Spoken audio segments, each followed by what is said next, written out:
Welcome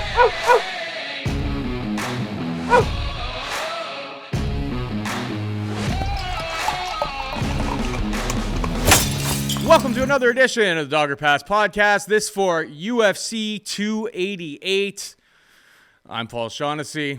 We got producer Matt on the sticks. Cody Saftic is on the line, breaking down a pretty solid pay-per-view. We've lost a couple decent fights. Obviously, Charles Oliveira versus Beneil Dariush. Would have loved to see those guys go at it here. Bryce Mitchell, the whole picture embedded, the purple stuff on his shoulder kind of popped up. He's out, so we're losing some fights here at an unfortunate clip, but there's still plenty of great stuff to break down.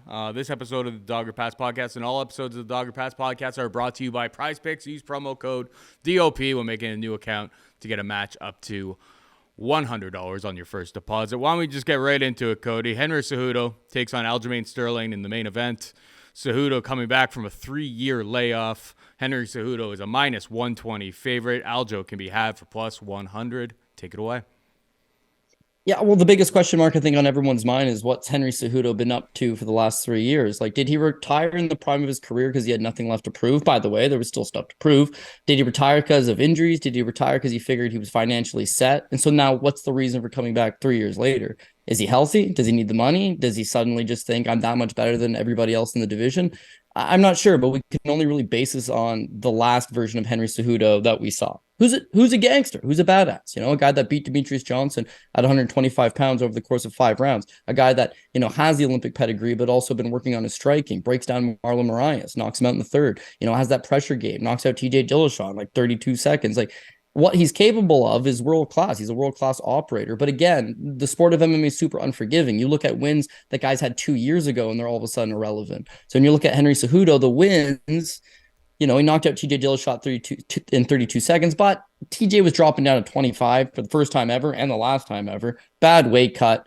How much does that one mean? Marlon Moraes won the first round against Henry Cejudo, straight up, beat him in a striking battle. Why Henry didn't use his wrestling a lot sooner in that fight, I don't know. But he had to rely on Marlon gassing, which Marlon tends to do, to taking him out in that one. And then a win over Dominic Cruz, like as much as on paper, dude, it's a Hall of Famer. It's a win over a former champion, a world-class operator. But this day and age, Dominic Cruz, does it hold the same weight? So again, Henry Cejudo, we know how good he is, but it's not as if he's beaten any of these new era guys. And Aljo, he's coming off a win over TJ as well, a broken down version of TJ. So again, not super impressive, but you see what this guy does when he's at his best. You see him land 172 significant strikes over 3 rounds against Pedro Munoz, a guy that can easily eclipse over 100 significant strikes in 3 rounds. First fight with Peter Yan, the first 2 rounds is just output galore. He's way faster than Henry Cejudo. He's got, a much better jab. I would give him the striking advantage. The wrestling, certainly not on Cejudo's level, but his grappling is much better. So if the fight hits the ground, even if he's on the bottom, he's going to be okay.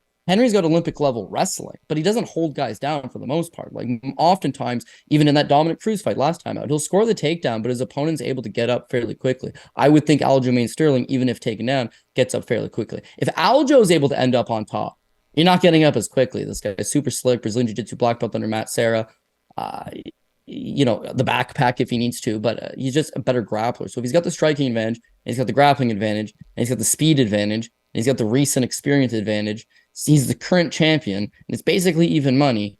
Seems like you should take Aljamain Sterling. But to take the tinfoil hat and put it on, man, if Henry is as good as he was 3 years ago, this is what he has going in his favor, because he's giving up all those attributes that we just mentioned, is that he never stops coming forward. The same thing that broke Marlon Moraes. First round, you beat him up. But second round, Henry's still coming. He's not as fast, but he stays right in distance, and he continues to pressure. Aljo doesn't really deal well with pressure fighters. He likes to be the guy coming forward. He likes to be the guy using his speed. But almost universally in all these 5-round fights that he's in, he's slowing down the longer the thing goes. In the first Peter Yan fight, he's definitely up on the scorecards, and all of a sudden he starts to fade.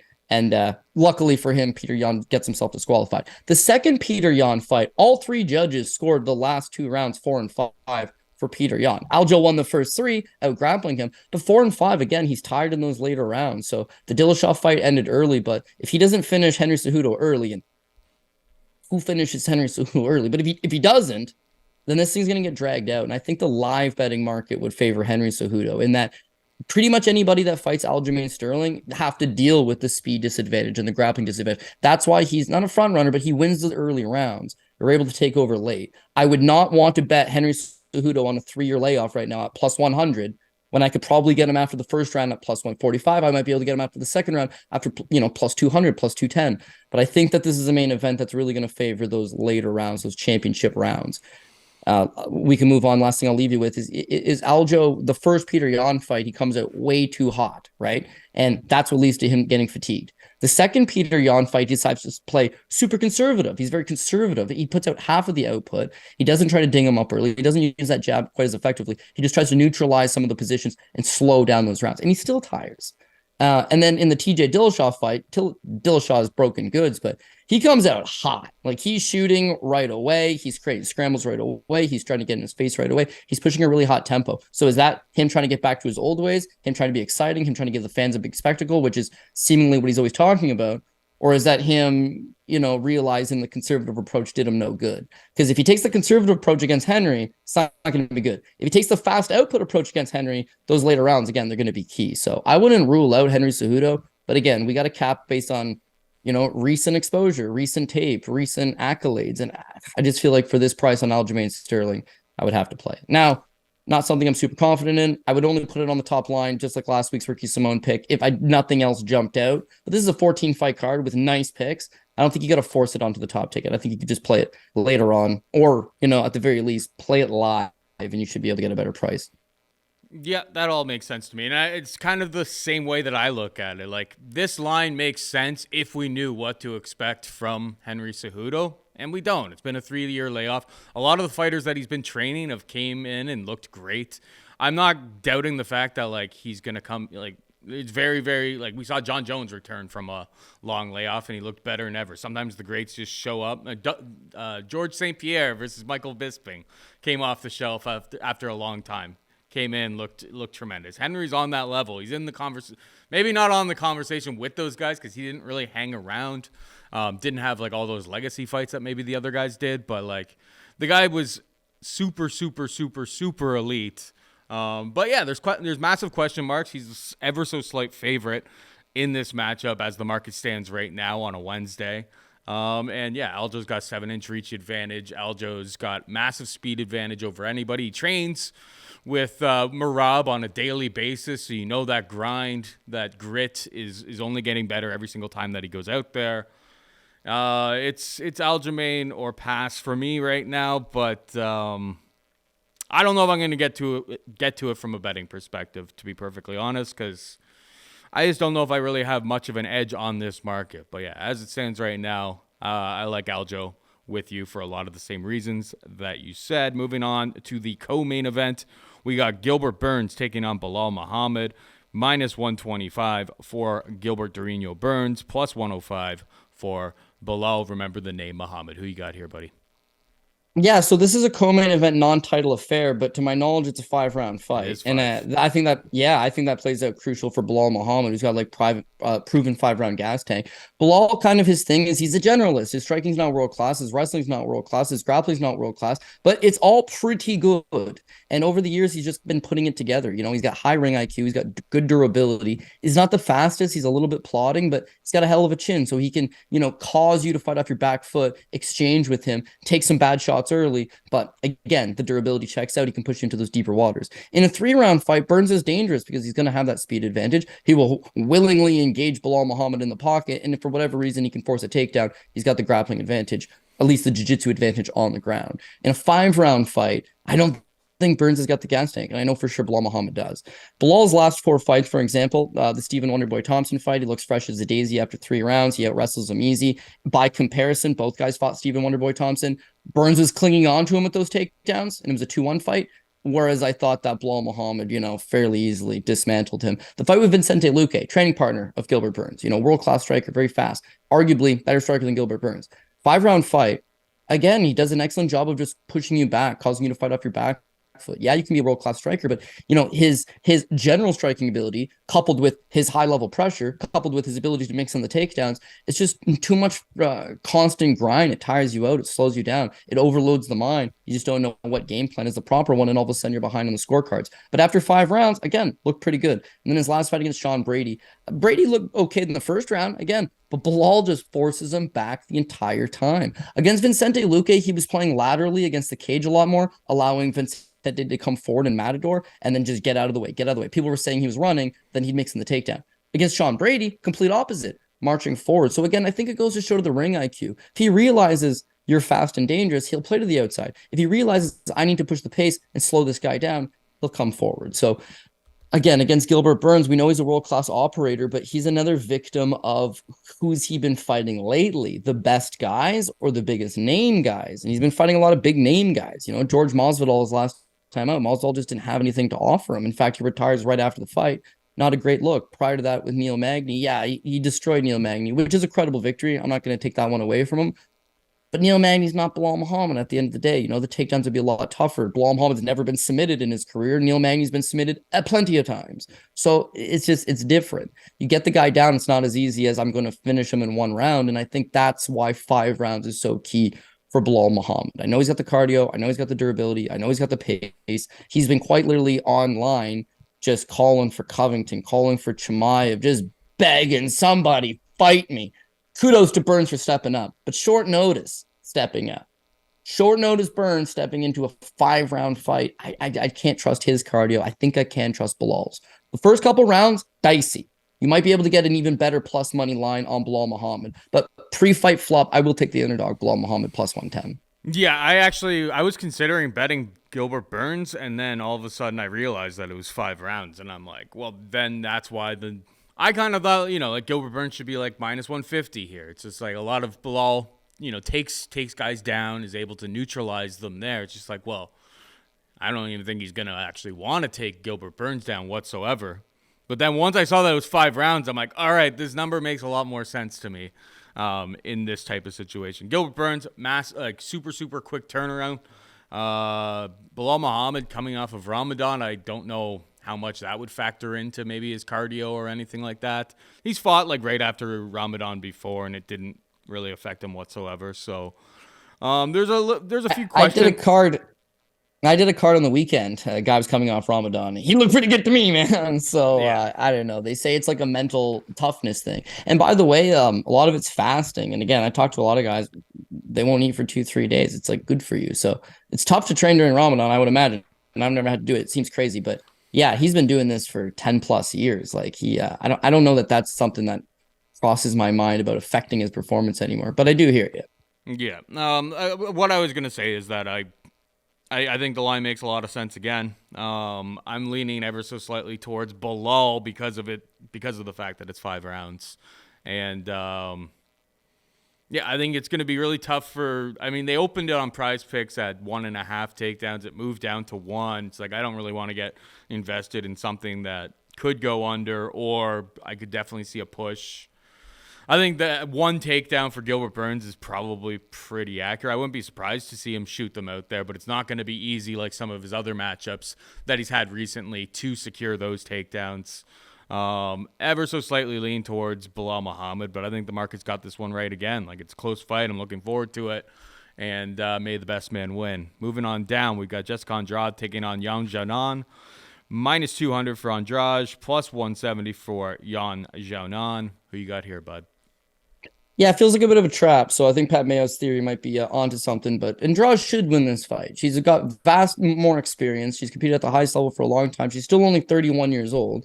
I wouldn't say she's got a clean wrestling advantage as much as she's got a clear strength advantage, and that allows her to get the positions she wants. If she wants to take Jan down, I think she could. If she wants to just sprawl and brawl Jan, I think she can as well. She's the heaviest puncher in the division. She's got output for days. She's got everything going for her that she should win this fight. However, you go back to that last fight against Erin Blanchfield, which is really not that long ago. It's not even 3 months ago.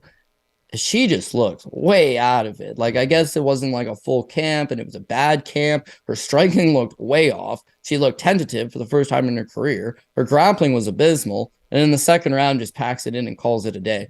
It was quite literally a bad performance since the second that cage door closed to the second that they raised Blanchfield's hand in victory. So if that version of Andrade shows up, we got ourselves a problem. Now you think she's only 31 years old, so she's not washed. And so what would cause someone like that to just regress?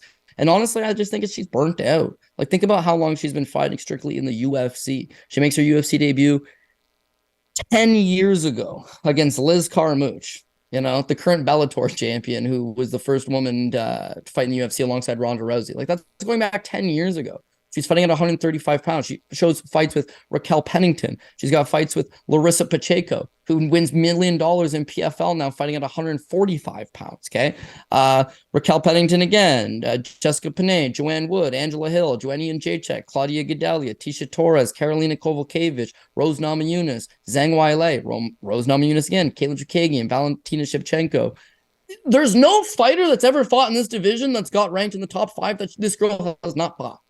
And I think at some point you're just burnt out. Who am I fighting? When am I fighting? Are they good? Are they bad? What are they good? You just start going through the motions. Like Jordan Mein is the same thing. Kid turned pro at 16. So by the time he was like 28, he had a 12-year-long pro career, 40 plus fights. He just didn't want to do it anymore. He just didn't care anymore. Body, yeah, okay. It's a little healthy. It's a little banged up, but just like the mentality. So when I see minus 200 on Jessica Andrade in a spot that she should win all day long, I like it. But when I get back to these are one of Pat's classic spots that ends up cashing plus money. And like, what has she got to offer? What has she got to prove? Nothing. She's won the title. She's not likely to get back into title contention. She just got dismantled by the future. So now she's considered the past. Even at 31, all just a little bit cause for concern. Jan, meanwhile, she's at Team Alpha Male. So you would think that her wrestling is going to be on point for this fight. If Andrade tries to shoot, which honestly, Andrade doesn't really shoot all that often. It's not like her game plan is wrestle heavy, but Jan's wrestling should be good enough. Jan probably tries to shoot a few on Andrade as well for simply no other reason than slow this thing down, make her carry her weight, and try to just get some of that explosiveness out of her. But yeah, she's a willing competitor. She's willing to exchange. The way to beat her would be take her to the ground. You've seen girls like Carla Esparza utilize it extremely effectively. And Andrade, at her best, picks her up, dumps her on her head. If she gets KO'd like Rose, great. If she doesn't, Andrade is going to get on top and start mauling you. But I don't think I trust her to grapple. So now we got a striking battle. I got the speed and power advantage on Andrade. And classic Andrade can land well over 100 significant strikes. She's female John Lineker. But what I seen in the last fight against Blanchfield, man, she was slow. Her timing was off. She didn't want to engage, and she got stung bad, and she got stung bad early. You go back to the first Rose fight. She is getting killed on the feet prior to slamming her on top of her head. So if Jan just sprawls and brawls, repeats her to the punch, frustrates her, yeah, she can win this fight. And I'm kind of leaning towards she could pull it out, but I don't know if I got the cojones just to straight up bet that underdog. So for the tentative time being, I think I'm going to take Jessica Andrade, put it lower on the list. But by the end of the show, and I got a rifle off the PRP, if I need an underdog, Jan at this kind of plus money, I think she's got a shot. Pat would certainly agree based on zero research or logic, and is generally right on these kind of matters. So take it with a grain of salt, Paul. Andrade should win. Got a bad gut feeling. Yeah, I got burned hard on Andrade against Blanchfield there. I really didn't give Blanchfield's stand-up game nearly enough credit. I thought she would have to win that fight by getting the fight to the mat, and I had egg on my face at the end of that one. So when you follow that up with a Andrade with a minus 200 next to her name, naturally I'm not going to be overly excited about it.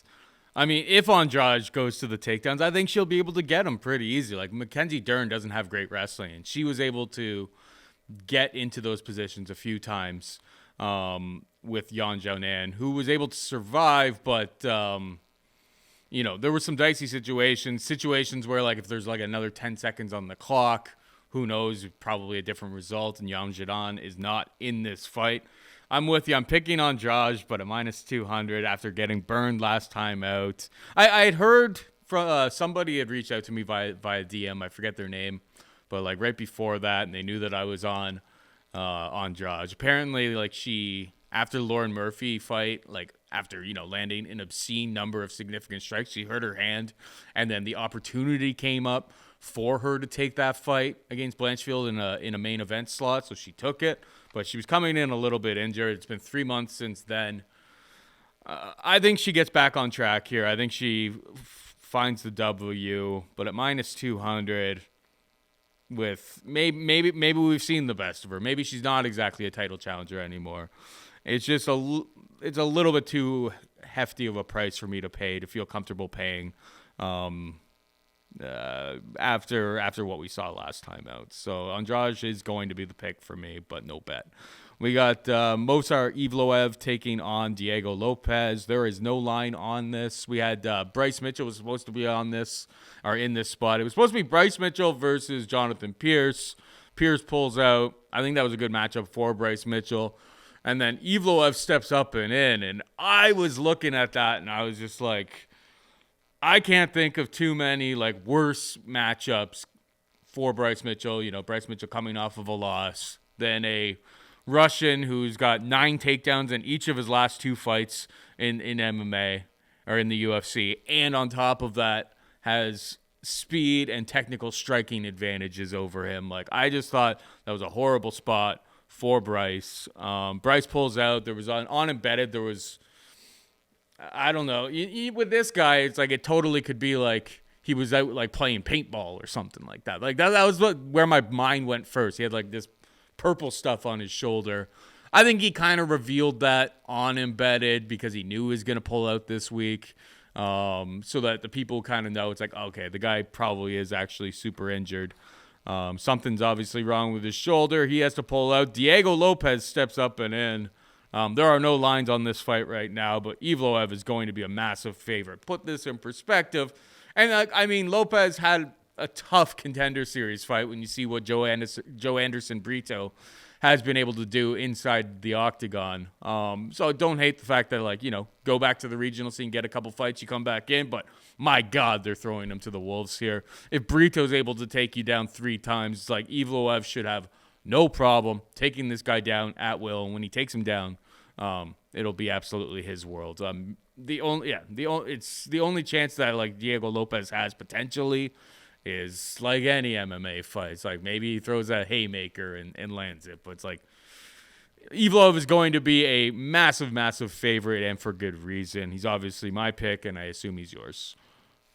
Yeah, you're not going to be contrarian just for the sake of it. Like you said, the only thing that could happen is this is MMA. Nothing is ever a surefire guarantee. So maybe some flying knee, maybe Evloev shoots a sloppy takedown and he times something well. But Diego Lopes, he's just receiving a UFC contract. It's a 4-fight deal. I'll get smoked in the first fight, but the UFC will bring me back after that. Or I could go back to the regional scene and make $1,000 for a fight for the next 2 or 3 fights. You know, get wear and tear, another year off my life. I got to work a side job. Like, yeah, you're going to take the UFC opportunity. So what we know about him is he debuts on the Contender Series against Joe Anderson Brito. Joe Anderson Brito, banger, wild man, decent grappling, and decides to use the grappling. He goes 3 for 4 on takedowns on Diego Lopes and had 7 minutes and 47 seconds of top control in a fight that lasted 10 minutes and 12 seconds. Yeah, it ended up being a foul in the 3rd round. They called it, and Joe Anderson Brito was up in the scorecards. But all the same, yeah, he gave up 3 easy takedowns and had no ability to get back up to his feet. So obviously he loses the fight. The UFC doesn't sign him. He ends up losing to Nate Richardson on the regional scene, split decision. But again, grappling's not all that good. And then he fights, took a couple fights, one against Kenneth Glenn on Fury FC, and then his last one is Angel Rodriguez for Lux Fight League. And this Angel Rodriguez guy looks like Scar from the movie Lion King. Like, I don't know what the hell happened to this guy. If you've seen him in a bar, you would certainly not try to fight him. But in an MMA fight, he was a 10-10 journeyman. What I noticed about Lopes is even though he's still, you know, developing and improving and getting better, is he's very tall, doesn't have a low center of gravity, like a low base. And he's just very like wild, you know. He likes to throw the flying knee. Sure, he likes to come in. He likes to come in with his hands down. He likes to throw a lot of, you know, wide loopy type hooks. And for somebody that's planning on shooting the takedown, he's going to get mauled time and time again. Joe Anderson Brito opted to do it, and I would think a guy like Movsar Evloev decides to do it too. If Evloev was to come into this fight with no ACL of his left knee and couldn't physically shoot the takedown, he still beats Lopes on the feet, for the record. He's got better kickboxing. He's got he's got solid cardio, solid durability. His striking is really not all that bad. But why would you play the what ifs of MMA when you could just take the path of least resistance, which is the wrestling, and that should be just on the table all day long. So yeah, I don't know what the line is. I would have to guess minus 850 as a soft opener. Probably gets piled up to like minus 1100. People will say, I'm not betting that. It's crazy. And I agree. It is crazy. Guy could slip on a banana peel. But at the end of the day, they brought in somebody for no other reason than they feel bad that Movsar Evloev's fight was going to get scratched this late and decide to just throw him a warm body to keep him, to keep the ring rust off, I guess. Evloev hasn't fought in a year. He's been injured, right? So I think they just want to get him back in there. He's 16-0. You can market this guy. He's a title challenger. Having him sit out for another month or two to take on somebody else does nobody no good. Find a warm body, throw them in. Oh, I got one, Diego Lopes. Well, that's the guy. But Evloev wins this thing pretty clean. If you're going to probably want to try to improve the price tag, and then do you go with the Evloev by decision, Evloev inside the distance? The guy's on such short notice. It's probably a beating, but Evloev's not a big power puncher, not a big submission guy. He mostly just, dominates you, beats you in every aspect, but doesn't necessarily put that finishing touch on the guy. So I can see Lopes surviving, at least the over 1.5, the over 2.5 maybe. The later this thing goes, if he's real tired and he accepted this thing on literal short notice, which he has, yeah, maybe Evloev finds a way, but I can see this thing still banking in some ring time. All right, we got Charles Jourdain taking on Kron Gracie. Charles Jourdain, a minus 175 favorite. Gracie can be had for plus 150. Who you got? Yeah, this would be underdog number 2, but it's all just theory, right? Like, what do you know about Kron Gracie? We're talking about Henry Cejudo and why we can't bet him because he's been off for 3 years. Well, Kron Gracie's been off almost 4 years. He was 30 years old when he left, and now he's 34. So it's a hell of a difference. And what you did see from him the last time out against Cub Swanson is he's very one-dimensional. He doesn't have the striking beyond those little Gracie leg kicks to really sustain himself over a prolonged striking battle. His wrestling, really not good enough to get down these guys in the top 15. And his jiu-jitsu, well, it's world class. So how do you use the jiu-jitsu? Well, I got to knock the guy down or take the guy down. And again, if he's not going to be able to do that, then he's not going to be elite. Now taking off 4 years from him, his striking has not gotten marginally better. His wrestling has not gotten marginally better. And of course, his body and his physicality would start to regress at this point in his life. So what version of Kron Gracie are you getting? Couldn't tell you. But one, he's got absolutely nothing to lose. Like his whole undefeated Gracie thing and the son of Hickson, this and that, it's off the table. He just lost to Cub Swanson. So in that regard, it's a weight lifted off your shoulders. Next thing is he's 34. He's not crazy enough to think he's going to make a title run anytime soon. So it's all about just getting out there and letting it all go. And if he does, Charles Jourdain creates the mistakes for himself. He's just too wild. He likes to throw the flying knees. He likes to throw the spinning back fist. He likes to do all these different things. But again, that just creates the openings to get taken down. And Charles Jourdain's one to get taken down. His debut against Desmond Green, taken down 4 times. His fight with Andre Fili, taken down 5 times. He got taken down by Marcelo Rojo. Yeah, Marcelo Rojo, the Argentinian banger in his mid-30s.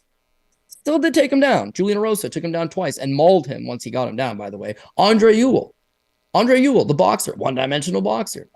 He takes him down. Lando Venata takes him down. Shane Burgos took him down twice. Nathaniel Wood took him down 5 times. He shows career takedown defense in the UFC of 48%. And he's taking on Kron Gracie. And Kron Gracie's plus money. That's good enough for me, man. That's honestly good enough for me. If Kron just slinks onto his back and puts the body triangle in, that's the end of the round.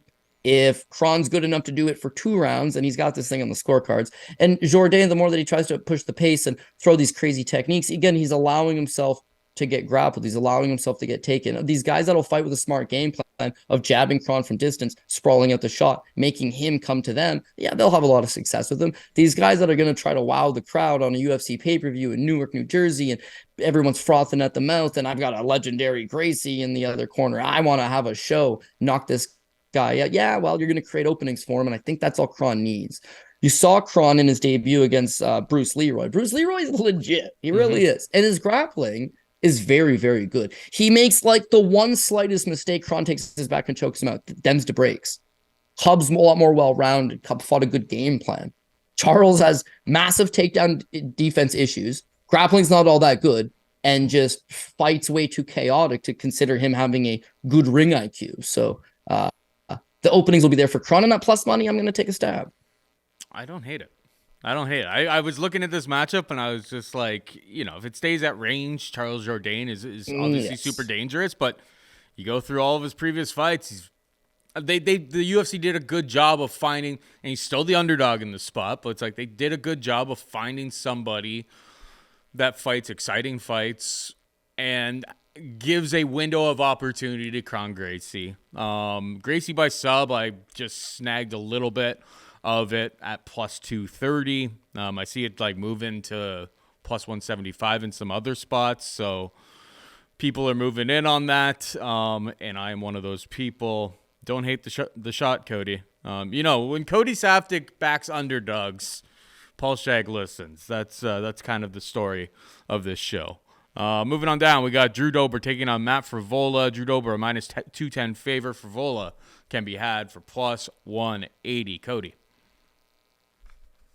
Yeah. So this is like the tale of two fight. I'm not even really. Like Frevola wants to get his wrestling going 100%. If he can lean on Dober and he can grind Dober down, that would be his path. This thing is that he's hella chinny, man. Like if he gets chin checked, he's falling over, and he's taking on Drew Dober, who maybe has the best chin in the game, dog. So again, you look at Matt Frevola, debuts in the UFC. He fought Polo Reyes, right? Super low level fight. Polo Reyes drops him twice in the first round, knocks him out. His fight against Lando Venata, and ended up being a draw, but Lando Venata dropped him twice clean in that fight. His fight with Terrence McKinney, well, it lasted 7 seconds and he was unconscious. I think that a guy who's a super heavy power puncher like Drew Dober, he'll have the opportunities, and taking Dober down is not exactly as easier. It's a lot easier said than done. Like he lasted into the third round with Islam Makhachev. Yeah, he was getting taken down. He's getting dismantled, but yeah, he can get back up. He can survive. His grappling is really not all that bad. He trains with a world-class team. What he does give himself is opportunities to land his big shots. And I don't think Frevola is going to stand up to it. Again, MMA math never works, but just to show you, like Terrence McKinney. Terrence McKinney fights Matt Frevola. He lands one single straight left hand to the jaw, 7 seconds in, and Matt Frevola is unconscious. Terrence McKinney fights Drew Dober. He dropped Drew Dober. He's the only guy in the last 10 years that has knocked Drew Dober down to the ground. And he did it with like a flying knee to the face, and Drew Dober got back up and proceeded to win the fight. So you always mention Drew Dober's jaw, the shape of it. You bring up the picture a dozen times. Facts, man. He's super, super, super durable. And not only that, he's got a lot of power. He is a world-class striker. You've seen him, just knocks out Bobby Green. It's a solid win. Prior to that, he's fought in some of the best guys, and a lot of the time he gets his power going, he gets the punches going, he gets the knockouts going. The one thing I will say is that he's not exactly fighting a whole lot of wrestlers. Bobby Green's not a wrestler. Rafael more of a wild man. I wouldn't consider him a wrestler. Terrence McKinney can wrestle, just opts usually not to wrestle. Brad Riddell's a striker. Islam Makhachev, obviously he dominated him, and it's hard to compare anybody to him in that spot because he's just so good. But then prior to that, Alexander Hernandez took him down 3 times. So the wrestling should be there, and Frevola could use that as an avenue. But in a 3-round fight, not a 5-round, even in a 3-round fight, Dober's going to have time on his feet. Dober's going to work his way back up. Dober's going to land strikes. And I think that when he does, he's going to topple Matt Frevola over. So I would say Dober by knockout. I'm feeling the under 1.5, but maybe I'm just getting greedy and all that stuff. So I'll just pick Dober straight up. Yeah, Frevola's been on a nice little run the last 2 times out, but it's hard to get the Terrence McKinney knockout out of your brain. And yeah, like Drew Dober's, there's only a couple things that can like survive nuclear fallout. It's Drew Dober's chin and the rats. Like those are the only 2 things that would be able to survive just the amount of damage that the guy takes. But it's like it is built for damage. He's just like his chin is just like so muscular, so defined, so wide. It's just like some people are just preconditioned to take a beating. Drew Dober is one of those guys, and he can unleash a hellacious beating on the other side. Frevola's going to have to get the grappling going early and often. I wouldn't be shocked to see him like pull off a submission. That's how you beat Drew Dober.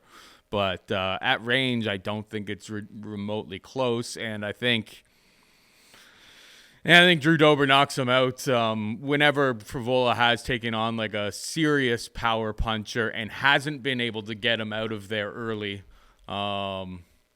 He's usually suffered with his own chin. So he's had a nice little run. I love Frevola. I think he's a fun guy in the UFC, but I think it's a little bit too much for him here against Drew Dober. So agreement there. We got Kennedy Nzechukwu taking on Devin Clark. Kennedy Nzechukwu minus 190 favorite. Clark can be had for plus 165. I took a shot at plus 180 on Devin Clark. Not exactly my favorite fighter historically. I just thought the line is a little bit wide. You go to Kennedy's fight. When he took on, or Devin Clark is coming off of a win last time out against, what's the Korean guy? Da-Ung Jung. I mean, Da-Ung Jung was able to land the perfect shot, knock out Kennedy Nzechukwu. Obviously, MMA math is, it doesn't work all of the time. But I was pretty impressed by, like, Devin Clark. I avoided him against Da-Ung Jung last time out. And, like, he went out there and just dominated that fight pillar to post. I think a lot of, like, the concerns about his chin are a little bit overblown, to be perfectly honest. And I think he's kind of coming into his own right now. And then when you look at Kennedy Nzechukwu, he's massive. He's 6'5". He's going to tower over Devin Clark, who's a little bit undersized for the division. But like, have you seen that guy's thighs? They're super, super thick. Like, he's carrying a lot of lower body weight, which is why he fights at 205 pounds.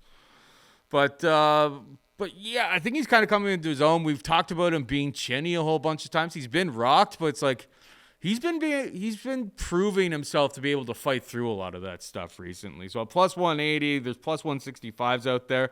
I think Devin Clark is a live dog here. He's just got to stick to the game plan, push Kennedy up against the fence, hold position, make it really, really dirty. Because that range, obviously, I think he gives up a lot to the enormous Kennedy Nzechukwu. But it's going to be Devin Clark for me. What about you, bud? Yeah, I actually ended up going with the same thing, Devin Clark. There's just too much plus money here. I think that it's a good enough price tag considering Devin Clark can just control him up against the cage, try to use his wrestling, and I think that's what he will do. To your point about Devin Clark being chinny, maybe he's not as chinny as we thought. Yeah, I'm going to agree with you. I don't think he's got the best punch resistance in the world simply because he's not a huge guy and he has to fight some bigger guys. But his last fight with Da Jung, he got his head busted by an elbow in the first round. It's bleeding all over the place. He's very much unfazed by it. His fight with Alonzo Menafield, he almost got one of his eyes swollen shut in the first round by a nasty uppercut. And again, unfazed by it. What he has at this weight class is cardio. That's his best weapon. Yeah, he can wrestle a little bit. You know, he's a former NAIA All-American. The guy's got some wrestling in his back pocket, but at the end of the day, it's not so much his wrestling, it's his cardio and his cage control. He's good at pressing guys up against the cage and just dirty boxing them, and is effectively able to do it for 3 rounds. Now, you talk about the Da Jung fight. What else is good for him, man, is that he's taking on Kennedy Nzechukwu now, who's 6'5", and he has all this range. Da Jung's 6'4", and has a whole lot of range as well. 78-inch reach, not quite 83, which is just freakish, but all the same, he just fought a big guy. And so what does he do in that fight? Okay, 6 seconds into the fight, Keith Pearson says, "You ready? You ready? Let's go." He comes out, he fakes a right hand and he shoots right into a takedown and presses him up against the cage. That's the way to fight. That's the way he fought Da Jung the entirety of the fight. He's tired him out. He weared on him. He uses wrestling. It's not about standing at distance and banging out with these guys on the feet and having the crowd go nuts. It's about what's the most effective strategy to get the win. A couple fights back against William Knight, fights actually at heavyweight. Devin Clark comes in at 224 pounds. So again, that's probably his walk-around weight, 224. But it's all in his legs, baby. The guy has just got big, thick, strong legs. And a guy like Kennedy, on paper, he shows an 80% takedown defense in the UFC, but that's just the numerical number of it. The facts of it, Contender Series, 2 takedowns against Anton Burzin he gave up. He got taken down by Paul Craig. There was no wrestling. He got absolutely pillar-to-post dominated by Darko Stosic in the wrestling department. He had landed 4. He somehow squeaked out that decision win, but 4 takedowns there. 2 against Daniil Marquez. He was down 2 rounds going into the third. Got taken down by Nikolai Negamarianu. He got taken down last time out against Ion Kudalaba 2 times. And it's that last one that I want to focus in on. Ion Kudalaba, who generally fights like a wild man, decides, I want to wrestle this guy. And what he does is he presses Kennedy up against the cage, and then from there starts working the over-unders. And what he gets him with is the outside foot trip, okay? So just offset his balance. He's a big, tall guy. And the outside trip generally works very effective on these guys. When you look at Devin Clark, that's his best takedown, is the outside trip. He'll dig underhooks. He'll try to off-balance you and chip you to the outside. I think it'll be effective against Kennedy. Whether he's able to hold him down for the entire round, I don't think so. I think Kennedy will probably work his way back up. But when he does, press him back into the cage. Win the round. Make it dirty. Make it boring. Make it ugly. But win. And at plus money, I think Devin Clark can do it. And he's smart enough that that's how he fights. That he knows that's me at my best. I just cashed a ticket in my last fight as a plus 200 underdog. I can do the exact same thing here. And if he does, he'll be effective. Path number 2 is he starts off pretty good. You can get a good live price on Kennedy later on, and Kennedy melts him at some point. But I'm going to go with the first option, which is he holds on to him against the cage and wins 2 of the 3 rounds, survives, or just wins all 3. Gets him down if need be, controls some of the ring time, and picks up a dog win. Love it.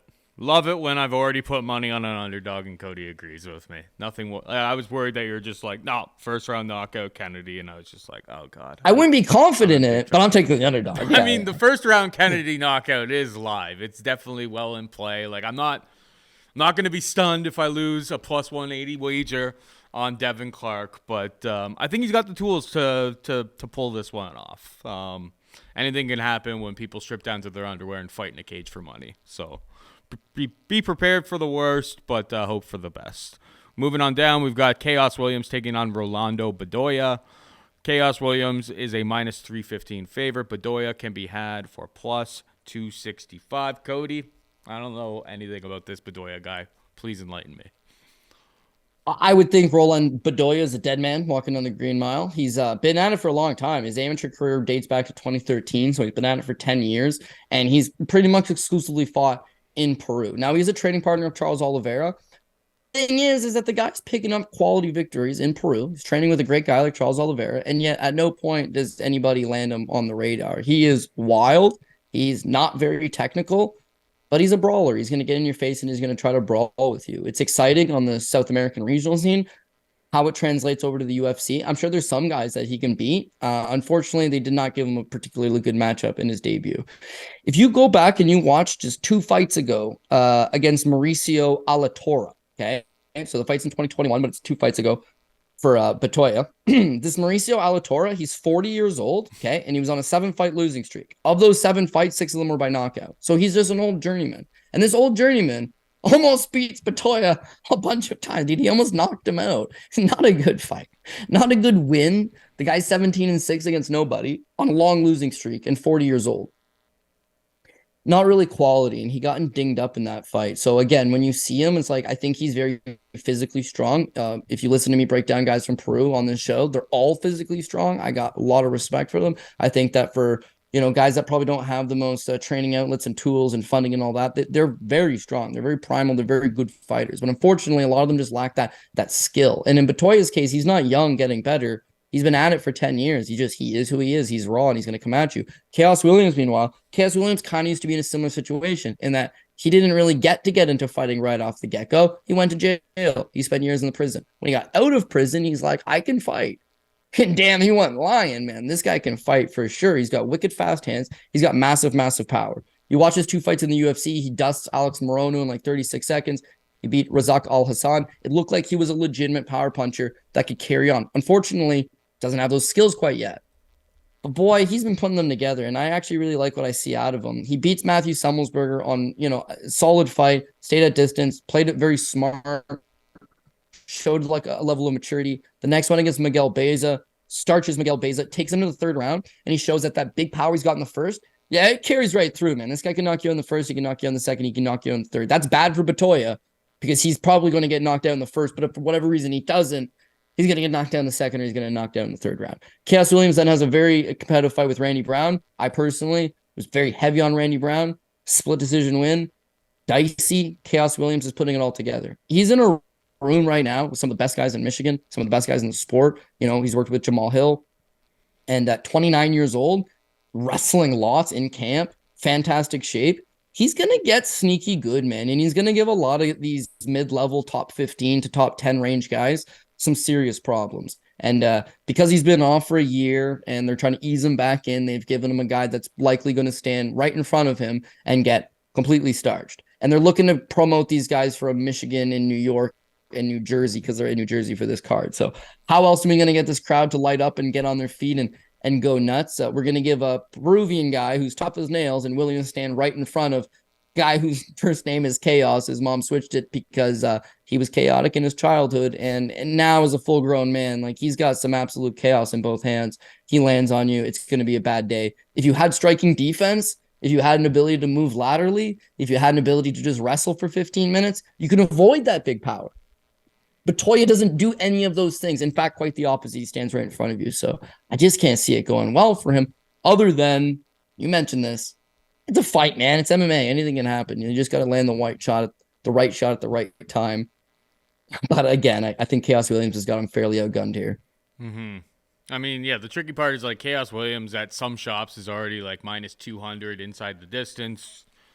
This other guy's never been finished, but like he's fighting like taxi cab drivers in Peru. Like, it's pretty. I mean, the obvious play is Khaos Williams inside the distance. Khaos Williams round 1. It's one of those spots that's like, do you have the cojones to pull like maybe Khaos fight. Now Khaos is, big fight, big thing. Took it a little bit easy in some previous matchups here. It's like he's probably coming for blood right from hop, right? Like he's going to have a lot of fans there too. And if you go back to his fight with Michel Pereira, thank God they scored it for Michel Pereira because I would have taken a bath, but they could have scored it for Khaos Williams, man. He gave him one hell of a go.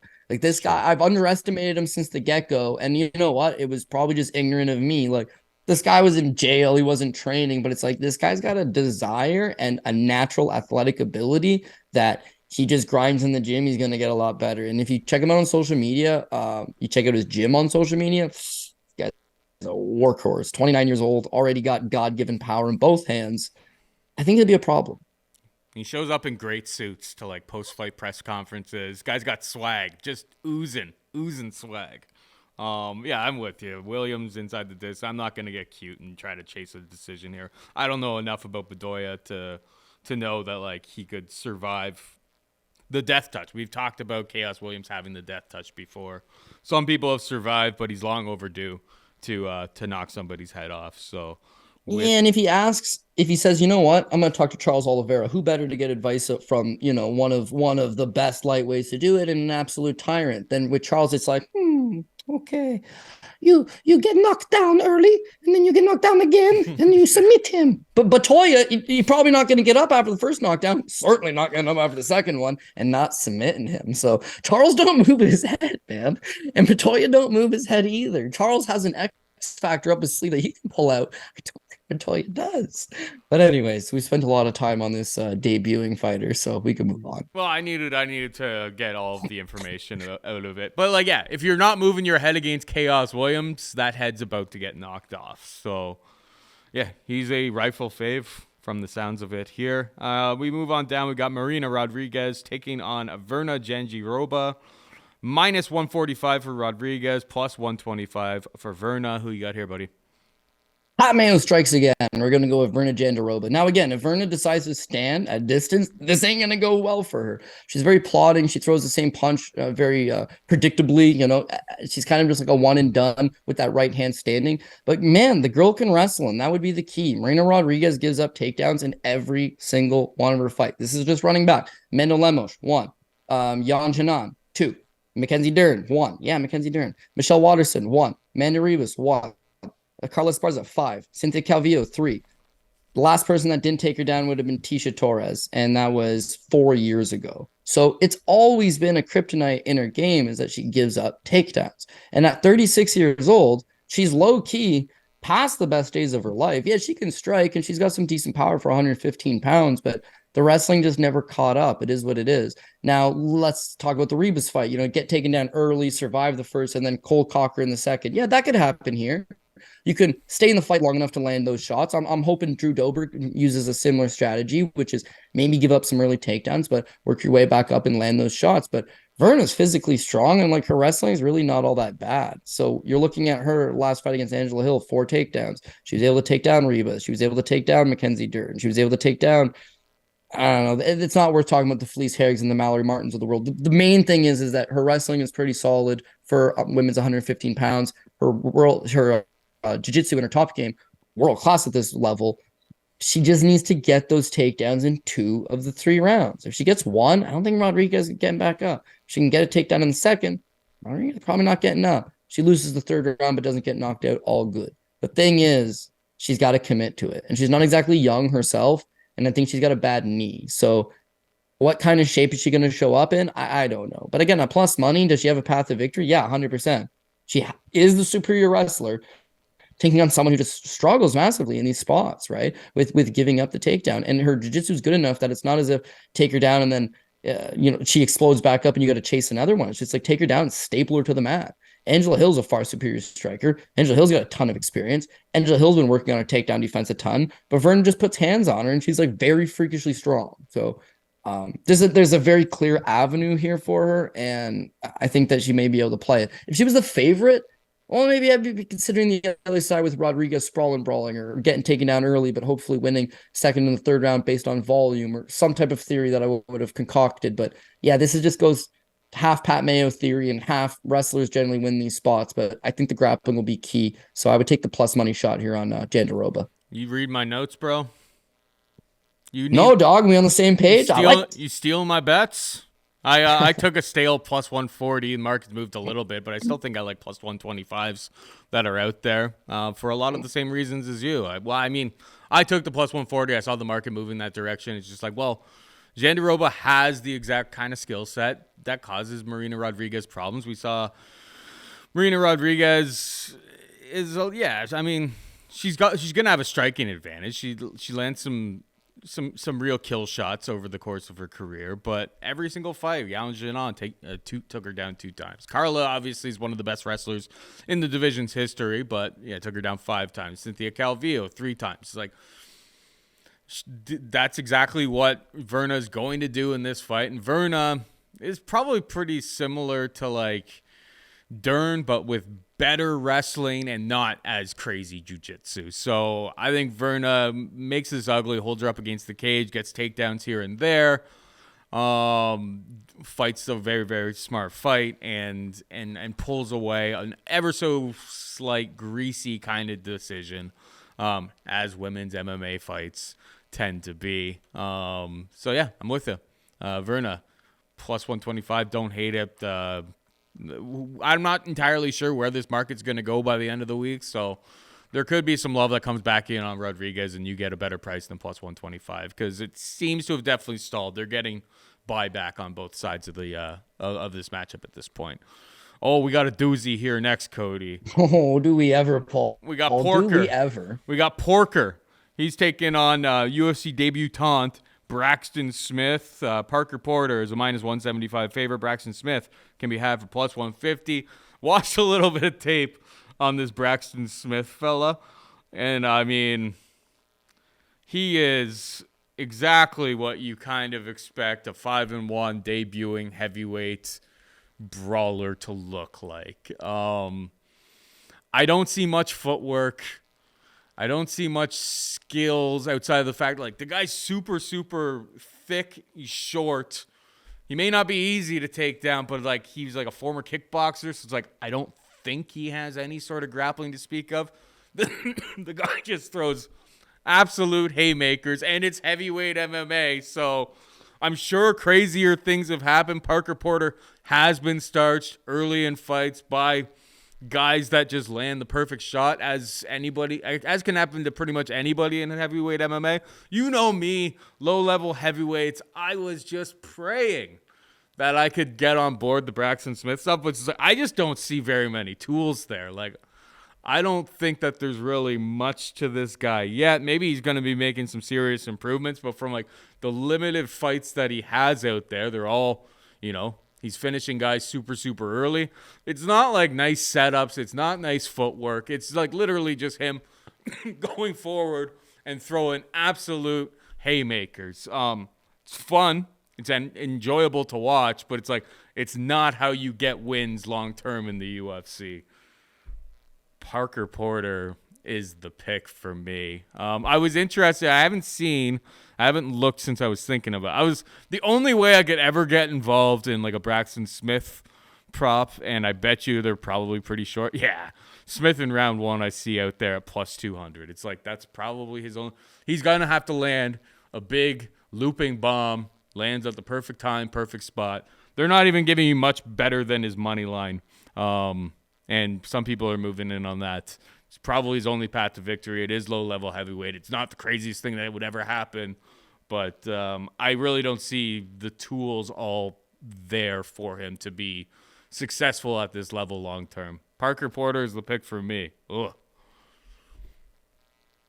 Yeah, listen, I can't disagree. Like I can see Braxton Smith winning the fight, but yeah, just why would you bet him off any other thing than puncher's chance? And yeah, he definitely does got that. But he's a guy that made his pro MMA debut at 24 years old, right? And he fought Chase Sherman and he got absolutely whipped. And then he took 8 years off. He only comes back in 2022, and that's when he beats 0-0, 2-0, 11-6, 3-2, all in 2022. And he beats Ja'Cory Savage to start 2023, and now he's in the UFC. So guy didn't fight for 8-9 years. And then he just racks up 5 wins in the span of 18 months or something, and boom, you're in the UFC. 33 years old now in the UFC. 5'11". How many other heavyweights in the UFC are below 6 feet? You got Chris Barnett.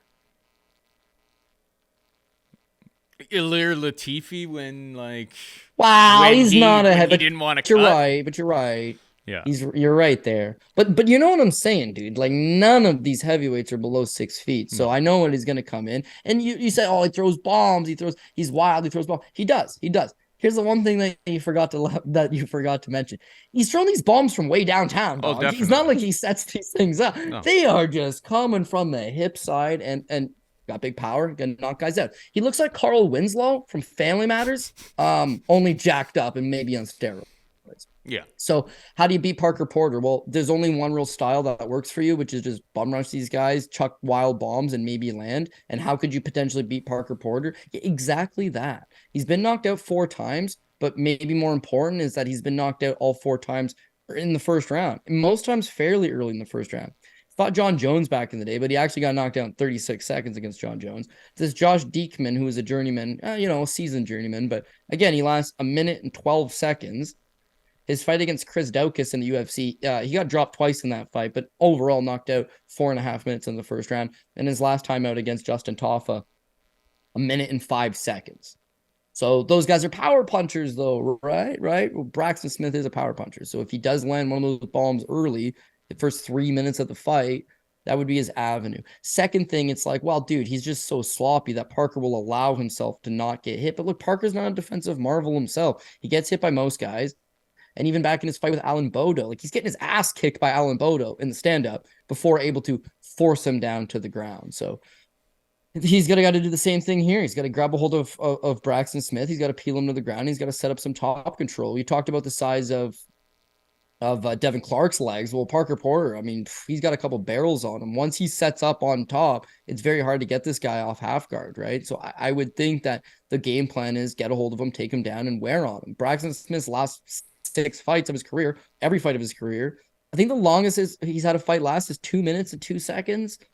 So chances are he's got no cardio, and chances are if Parker can just get him out of the first 3 minutes and get him down at least once, game over. Minus 160 and Parker's on top, you are going to feel like the smartest guy in the world. But yeah, getting him down is going to be the tough part, because he's just going to come in and swing those maracas at you. And if one of them hits, chances are you're going to be feeling it. And at heavyweight, you feel it so quick. The guy pounces on you. He lands 2 more follow-up shots. The ref jumps in. The fight's over. So he's got to mind his P's and Q's. He's got to be smart. But yeah, you got to go with experience, which is Parker Porter. He's fought in the UFC a bunch of times, fought some decent guys. He's got a grappling advantage. He's got a cardio advantage. But it's MMA, right? And there's other guys on the card that are playing the same game as you, Parker. I'm a lot better than this guy. But I just got to mind my P's and Q's and not slip up. So it will take Parker Porter. However, because it's not even middling heavyweights, it's like scraping the bottom of the barrel heavyweights. Yeah, you can't feel confident about it, and you can't throw it on parlays high up. Like, you got to be reasonable. But the play will be Parker Porter. Last thing I will give to you, it would be the live betting situation, right? Like, round to round, not as much. This one probably not going to go beyond a round or two, probably just one. But if you can get it live and that Parker's getting slapped silly but doesn't get knocked out, maybe you take him. If the fight ends, if it did get out of the first round, but he had been beat up and it was a 10-8 round kind of thing, as long as he's still there after the first, I think you could hit him live. But I just don't see this thing going 1.5. But it's either Braxton Smith's going to knock him out in the first 2 minutes, or he's going to get a hold of him and take him down around 3 minutes, and it ain't making it to 5 minutes. So we'll take Parker Porter inside the distance. Yeah, the live, it's going to be tough. You're going to have to time that thing perfectly. Yeah. You're going to have to time it pretty well. It's like, as soon as Parker Porter gets a hold of them, you're going to have to fire. And the books are getting a lot better at pulling those markets right at the precise moment where, us bettors are going to capitalize on them. I will throw one thing that I would like to throw out that I hate this, but the PFL must be honeydicking people, man. Those lines cannot be real. Those don't exist anywhere. There's no way that this guy is still a plus 300 after just dropping the guy. There's no way. And it's so frustrating. So frustrating. PFL has to be honeydicking you to making an account with that book before you realize, wait a second, these lines don't work. They've already got all your sign up information. They want you to log into that book and have a look at it. Yeah, a lot of people don't know what odds mean, but like me and you, we work in production, television production, yada yada yada. You've done a whole bunch of live events and stuff. You realize the chain of command, right? Like where it's like when we were at Fight Network, it's just like to get anything done, you have to go through like 3 other people. We're different here with Mayo's stuff. It's just like it's me, it's Mayo. Things get done a lot quicker that way. But it's like and like by the time a graphic would have to be approved by Bobby T, and this person's got to fire, then this person's got to call for it. By the time you do that in live betting, it's just like 30 seconds in live betting of MMA can change everything. Like one knockdown, and it's just like, well, the entire fight just flipped on its head from like a guy being a minus 300 favorite. Now he's a plus 200 underdog. Like things happen way too much in real time for like graphics and that type of stuff. So it's like, in my opinion, when I watch the broadcast and I see the same thing as you, I'm like, they shouldn't even bother doing this. It seems like a general waste of time. Like, but yeah, they're trying. They know that the people tuning in to PFL, let's face it, they're degenerates like all of us. Like the people who are still sticking around 52 and a half minutes into Dogger Pass right now, listening to us right now, it's like the PFL is broadcasting to you. They know that you're the sick man, you're the sick person, man or woman, tuning in.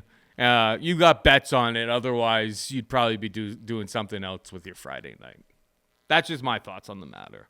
We got Ikram Aliskerov taking on Phil Hawes. Minus 210 for Aliskerov, plus 180 for Phil Hawes. You're not going to hear this at any other podcast, Cody, but Ikram Aliskerov, only loss against Khamzat Chimaev. Obviously, he was on Contender Series. He looked the part there. I mean, the one blemish on his record, not a bad loss by any stretch of the imagination. Interesting matchup taking on a guy with the wrestling pedigree of Phil Hawes.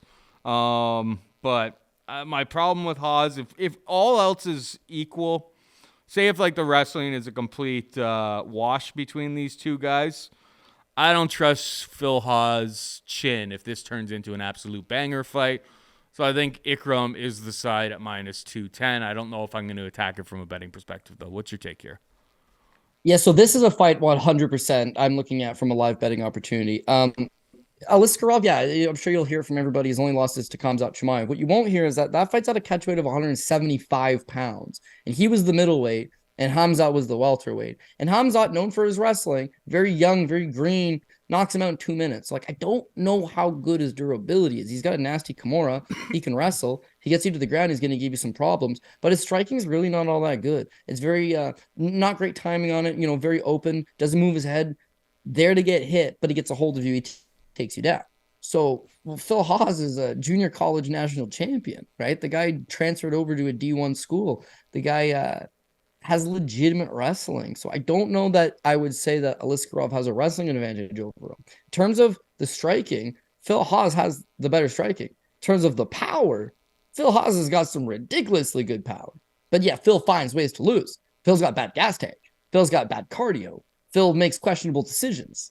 That's why he loses fights. But like on paper, he's got the skill set to give Aliskerov a lot of problems. The way I see Aliskerov winning this fight is he needs to drag him out into those later rounds. In that first round, if he just stands with him, he's going to lose the exchanges. If he tries to take him down, Phil's going to be strong enough and explosive enough to sprawl him out and beat him in the exchanges. So then you hit Aliskerov at a much better price tag than minus 210 going to that second round and constantly shooting the takedowns, constantly coming forward. All of a sudden, the speed, the athleticism, everything from Phil falls off the cliff, man. It's just the way he fights. I think when you have that explosive, fast twitch muscle, everything you do is just very kinetic. You can't keep it going for 15 minutes. He's essentially this generation's Melvin Gillard, just extremely explosive, very talented guy. Can't seem to put it all together come fight night. Is going to win some nasty fights in spectacular fashion, but as a whole, not going to be a contender just because even though he's got a world-class skill set, his heart's lacking, his durability's lacking, and his cardio's lacking. And in my personal opinion, those are probably the three most important skills to have in mixed martial arts. Again, looking at his last run, it hasn't been great. Chris Curtis, he's looking like $1 million in the Chris Curtis fight. Just one lapse, gets caught, topples over. He had a grappling match with Andre Petrovsky, which he looked awful in. His fight with Jourdain Nguyen, it looked just like Phil Hawes hitting the punching bag in the gym. Jourdain Nguyen did absolutely nothing in that fight other than get pummeled post to post. And still, Phil's getting tired in that fight, landing all them elbows. And then he gets torched by Roman Delites his last time out. So again, you know that he's got questionable durability. You know he's got questionable cardio. But he's an absolute tyrant usually for that first round, unless you're Roman Delites, big power. You can match him in that big power. Mm-hmm. I don't see that from Aliskerov. He's a Russian grappler. He's not one of these guys that's going to bang it out with you. At least he doesn't want to. He needs to prolong this thing into the second and the third round to come away victorious. So I think minus 210 pre-flop. Yeah, I would bet him because I think he's going to win. But I think we can get a much better price on that after the first. What do you think of over 1.5 rounds? At like pretty much a pick 'em. Over 2.5 rounds plus 165. Yeah, I would say the over 1.5 is tempting to me. You'll see that Phil Hawes' last two fights, both losses, both ended in the first round, and gives you the impression that, oh, he's just a first round guy. But like, no, I don't think. I think he would like to maybe take his time because he knows he doesn't get cardio. If he knows he just can't flash knock you out in the first 2 minutes, which is ideal, then I think he's just going to pace himself. And Aliskerov, he's looking to take him into some deeper waters. The over 2.5, where like the fight starts round 3, I don't like that nearly as much because, yeah, Phil's just a stick of dynamite, dude. He's either going to blow up in your face and take you out, or he'll blow up in his own, it blows up in his own hand and he takes himself out. Just the way he fights. So fight goes the distance, not feeling it. Over 2.5, possible, not great. But the over 1.5, kind of at even money. Mm-hmm. I think I would take a stab there. Or if you're not a degenerate, just play this one safe. Don't bet it on it whatsoever.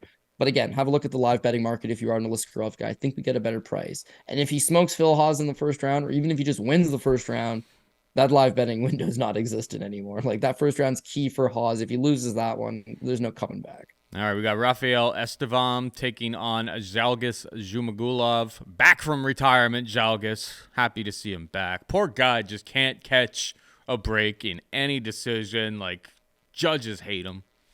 And he's been in, like, his record could look totally different than that 14-8. Like, all of these fights have been incredibly close. He just can't get a break. The judges just never score rounds for him. Fights that he should have won, he doesn't get them. Estevam at minus 185 seems a little bit much, but like, I mean, Zhalgas had just retired. So maybe there's a little bit of people thinking that's a bit of a red flag, which I can't really blame them for. What are your thoughts on this one, Code? Yeah, so it's Zhalgas, right? I'd love to feel bad for him because he's getting the dirty end of the stick for sure. But you have to realize that this guy, he's got like this karma cloud sitting over top of him. Because you'll remember he fought Tagir Ulanbekov back in the day in Kazakhstan, and he got taken down about 26 times. And it's probably the filthiest robbery I've ever seen in my life. And it's like, oh man. Then his very next fight against Ali Bogatinov, he wins on a split decision. They were giving him the decisions. Now in the UFC, yeah, he should have beaten Charles Johnson. He should have beaten Jeff Molina. And he should have beaten Rolion Pava. So 3 of his 5 losses in the UFC probably should be wins. But yeah, this is a guy that got some greasy wins himself back in the day. So hard to feel too bad for him. Here's the thing I noticed. All of his fights are close. They're pretty much competitive. It's generally going to go the 15 full minutes, and it's subjective. Like, he gets really good starts. He starts well. He's got power in both hands for flyweight. Backs his opponents up. His takedown defense is not terrible in the early going, but he seems to tire, Paul. It seems to me like it's the case of he definitely wins the first 7.5 minutes versus he's losing the latter 7.5 minutes. And then it's up to the judges to decide what they like. His fight with Charles Johnson, again, he starts off well. He's getting takedowns, but Charles starts to win these striking exchanges, picks up late, does well late. His fight with Jeff Molina, I get Jeff was even himself saying, yeah, I lost this fight. But Jeff lands far superior shots to him, out volumes him, and pulls away late. That's the important part. The key for me, though, was the Amir Albazi fight. So, like we said, when he fought Tagir Ulanbekov, I mean, he got taken down. I said 26 earlier. I counted one time. I think it's 23. Regardless, he got taken down over 20 times. Then you look at him in the UFC, and it's like, man, Amir Albazi did the same thing. He used the takedowns extremely effectively and then had a superior ground game. If you want to be Jerome Rivera, stand and bang. Manal Kape, stand and bang. Jeff Molina, stand and bang. Charles Johnson, maybe the worst wrestler in the division. Those guys didn't try to use that game plan, but that's the game plan to securing wins over Zhalgas. I think is grind him up, take him down. He doesn't got great cardio to begin with, so the more you can lean on him, he will tire. The more he tires, you'll pull away. Maybe you try to bet some cheeky prop like a by split decision, something like that. They always seem to be split decisions, but yeah, I actually really like what I see of this Rafael Estevam. I don't generally credit Brazilians as being like wrestlers and that being their best character trait, but yeah, at 11-0, man, this kid's 26 years old. He's very, very strong and he chain wrestles. He shoots a ton of takedowns. His LFA fight with Felipe Estevez. Estevez was an undefeated prospect, looked legit. Rafael Estevam comes in as the betting underdog, and damn, dude, this kid ties it together. Nasty ground and pound, solid ground game, and his fight with Joe Elias on the Contender Series, much of the same. Scores 2 takedowns, out grapples him, puts a pace on him. He's got nice cardio. He's got solid wrestling. That seems to be the way to beat Zhalgas. Match his pace, tire him out, force him to the ground. If you want to stand and bang with Zhalgas, it's going to be a close subjective split decision, but taking him down has generally yielded the best results. I think Estevam could possibly do that, so I generally bet Zhalgas and get screwed on a split decision. I'm hoping I bet against him here and win a split decision or something stupid, but you get how it goes. It's flyweights. It's close. Zhalgas is a badass, but I think the path of victory here favors Estevam, and I gotta go with that. And Estevam's, I mean, that debut on Contender Series against a guy who's like has a half decent like it's a Brazilian record, so lots of first round submissions, but it's like he took down a submission specialist twice, just completely dominated from top position, landed at will. Pretty impressive performance. Maybe it's just like Zhalgas has another fight left on his deal, and they're like, well, we got this Brazilian guy. And it's like, even if he gets extended to decision, you know Adelaide Bird and whoever else aren't going to get, we'll get this Brazilian kid a win by hook or by crook. Estevam for both of us. Moving on down, we got Claudio Ribeiro taking on Joseph Holmes. Minus 175 Ribeiro, plus 150 for Holmes. This one's like a super, super greasy fight. I'm not the biggest fan of Holmes. I think he's got half-decent grappling if he's able to get it there. Haven't really seen the wrestling to get it there. Ribeiro, on the other hand, like you were kind of dead on, I believe, last time out against Abdul Razak Al Hassan. Where it's just like this Ribeiro guy, like, you know, he started hot, but it's just like wasn't able to get him out of there. And he basically got like out cardioed by Abdul Razak Al Hassan. So, you know, that's not a great time. I think it's kind of, you know, the under in this fight is at 1.5 rounds. I think the fight is kind of plays out pretty like well, like within expectations. Like Ribeiro could absolutely clown on him, absolutely bomb on him early on in this fight in the first 5 minutes. Like it could be not competitive at all, but it's like if Holmes is able to get this fight to the mat or is able to push him up against the cage, control him there, make this fight a little bit ugly early on, he'll take over late. I 100% won't bet it, but I'll pick Joseph Holmes for the purposes of this show at plus 150. But like those first 5 minutes, I expect to probably be pretty ugly. His chin's gonna have to hold up to get through the fire to find victory. Holmes is the pick, but yeah, it's not gonna be getting my money. What's your take here? Yeah, 100%. I got Joseph Holmes too. And I was like, damn, it'd be nice if James Krause was actually still working with Joseph Holmes, because all it takes is like a modicum of game plan and he's going to win. Then I got thinking probably for the best that he's not working with James Krause, because then it's like you could win, but don't. So, let's just throw that right out the window and hope Joseph Holmes does what he's capable of doing, which is not much, but enough to beat Claudio Ribeiro. I mean, Claudio Ribeiro is terrible. You and I have been doing this show for 9 years, right? And we were doing shows in college together, but like the official Dogger Pass Bookie Beat Dad show, 9 years. There was a time where you'd be like, UFC caliber. This guy got to the UFC because he beat some guy that used to be in the UFC. There was a level.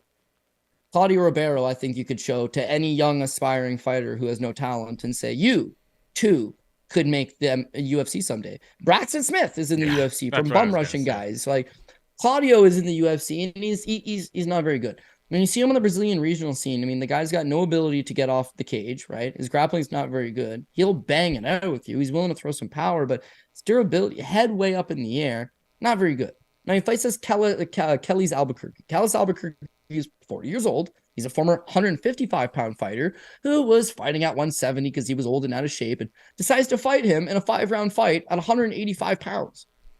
And Kellis Albuquerque puts the scare of God into Claudio Ribeiro on multiple occasions and damn near beats him, man. Terrible fight. But Dana doesn't care. They're just looking to bring you on the Contender Series. He was entertaining enough. The kid throws down. Sure, they throw him in there against Ivan Valenzuela. He kicks his leg. Valenzuela turns and he just blasts his ass. So it's the kind of knockout you're not going to give the guy a contract, right? It was pretty sweet. Don't get me wrong. But it was so low level and two bums in a bar. One guy knocks out the other guy. You're going to give him a contract too? But yes, that's what Contender Series is for. Against Razak Al-Hassan, like you said, he starts off well. He's willing, he wants to fight. He's got a fighter's heart. He maybe doesn't have the most refined skill set, but he's there to do a job. And he came at Al-Hassan, but Al-Hassan did what a lot of other guys in the regional scene did very effectively, which is control him up against the cage. He's got no way to get off of that. His cardio zaps really fast. He doesn't take a punch particularly well, and he stands a little bit high up. So the shots are there, and Al-Hassan completely flatlines him. Joseph Holmes, meanwhile, has got better wrestling and a better ground game. He forces him up against the cage. He'll be able to win those clinch exchanges up against the cage, force a couple takedowns, and he's got the better ground game. In terms of his striking, he's actually got a little bit of boxing in his arsenal and some decent kicks from the outside. If he just avoids those big early shots, then I think that Claudio is going to tire out, and Joseph Holmes could beat him with the striking. He can beat him with the striking. He can beat him with the grappling. And as I go to hit it, I'm like, the guy lost to Jamie Pickett. So are you going to trust Joseph Holmes? No, you are not going to trust Joseph Holmes. We're going to pick him. We're going to put him on some greasy parlays. We're going to have some small money action on him. But just because Claudio is awful doesn't mean we can just slam it against him, because we're slamming Joseph Holmes, who's just not very good, but good enough. And I think he will get the victory. But just how could you feel great about it is all I'm saying. Yeah, exactly the same thoughts as me. It's just there's a lot of other spots on the card before I get to a Joseph Holmes plus 150. Finally, we got Daniel Santos taking on Johnny Munoz. Daniel Santos a minus 185 favorite. Munoz can be had for plus 160. I've backed Willie Cat as a big underdog against Julio Arce in his debut. I mean, he got dominated from pillar to post, but Arce, well-seasoned veteran, with excellent striking, excellent training partners. It was a really, really tough spot to step up and in your debut for him. Followed that up against John Castaneda, and just a lot of the stuff that I saw on the regional scene with this guy showed that it's this guy's, I think his cardio is pretty decent. He's very, very wild, has some really flashy techniques, but he's definitely got the heart and the will to win here. Can't say the same about Johnny Munoz. Munoz should have a wrestling advantage here, and he's gonna have to stick to that wrestling game plan. But at range, I think the line's probably pretty correct. I think Willie Cat should absolutely eat him up at range, so he will be my pick for this one. What about you, bud? Yeah, I'm gonna take Wiley Cat as well. And again, one of the 3 or 4 fights that I'm looking to maybe hit in the live market as well, thinking it can maybe get a better price on Wiley Cat. So again, if you look at what is Munoz bringing to the table, he does have the wrestling advantage, and he does have some nasty top game. He generally scores a few takedowns, 2 in his last fight against Ludovic Shalinian, 2 against Jamie Simmons. He got flat rawed by Nate Maness, but he had taken Nate Maness down twice as well. His records probably should be a little bit better than it is. His wrestling's not terrible. His ground game's not terrible. Is that he has no output with his strikes standing, and I don't think he can take a really good shot. Tony Gravely absolutely throttled him in it was a little over a minute. He just completely throttled him, drops him to the ground. I think Wiley Cat's going to bring that same tenacity. The thing with Wiley Cat is, for these guys that just throw super wild all the time, how can you do that for 15 minutes? It's going to sap your energy. But homeboy looks like he can do it for 15 minutes, man. He throws down. The thing with Julio Arce is a southpaw. Julio Arce is a former Golden Glove boxing competitor. He has a nasty kickboxing resume. He's got a nasty jab straight down the middle, and he plays the range very effectively. So he just matadored Wiley Cat the whole time. John Castaneda, he's more just tough, and tough means you're going to get hit. And getting hit, not what you want to do against Wiley Cat. Munoz probably does get the wrestling going early, but I think that Wiley Cat Daniel Santos is able to survive early, work his way back up to his feet, and at some point lands that crushing blow. At minus 185, God, I'm just so hesitant because, again, I think he is probably giving up some wrestling. I'm not completely writing off Johnny Munoz Jr. I think he's got some decent skills. Don't love how he matches up here because I think that his durability will come into play. You don't fight Wily Cat and just walk away unscathed. He's going to land something at some point. And when Daniel Santos lands, it's not so good. So Munoz wins the first round, I'm going to guess. Munoz may be in it for a part of the second. He may even win the second. But I'm thinking he gets knocked out in the second, or if not, knocked out in the third. And I'm thinking I can get a better price on it in the live market after, tentative first round, let's say. So Wildcat will be the pick. And again, I don't love the minus 185, so I'm seeing if I can improve that. Yeah, that makes a lot of sense to me. I wouldn't be shocked to see Willie Cat knock him out in the first round, but yeah, minus 185, I'm struggling to get to it because I do think Munoz, at least early, will be able to secure some takedowns and hold some position. But yeah, bets that I'm on this week, just quickly, so far, not sure how much more I'm going to add, to be perfectly honest, but I got Virna at plus 140, Devin Clark plus 180, and Kron Gracie by submission plus 230. Hit him with the PRP code. We're going to go with Aljamain Sterling. Of course, don't love it, but it's a 50-50 main event. And technically, according to this sheet especially, he's the underdog. So, underdog number one, we're going to take Belal Muhammad at plus 105. What's up? We're going all underdogs. All jokes aside, they're pretty much even money picks, but two underdogs. I'm going to go with Jessica Andrade. I'm going to go with Movsar Evloev, even though I don't have a price. There's no parallel universe that exists where he's plus money. Kron Gracie will be dog number 3. We're going to go with Drew Dober. We're going to go with Devin Clark, dog number 4. Khaos Williams, Virna Jandiroba, dog number 5. Parker Porter, Ikram Aliskerov, Rafael Estevam, Joseph Holmes, his dog number 6, and then Daniel Santos. So again, 14 fight cards, 6 underdogs sounds about right, but in actuality, you got a couple even money picks on there. So I like this card a lot better than I do last week, both from a betting perspective, and also last week was like 11 shady looking fights, and this is 14 good looking fights. So I think that you can mix match a lot better this week, and hopefully just find something that's going to stick. So I can see that there's a potential apple pie shitter here and there in the card. I'm just hoping we can avoid it and enjoy this UFC Newark card. Yes, sir. Yes, sir. All right. That is it for us this week. Hope you enjoyed the show. For producer Matt and Cody Saftic, I'm Paul Shaughnessy saying goodbye and good luck.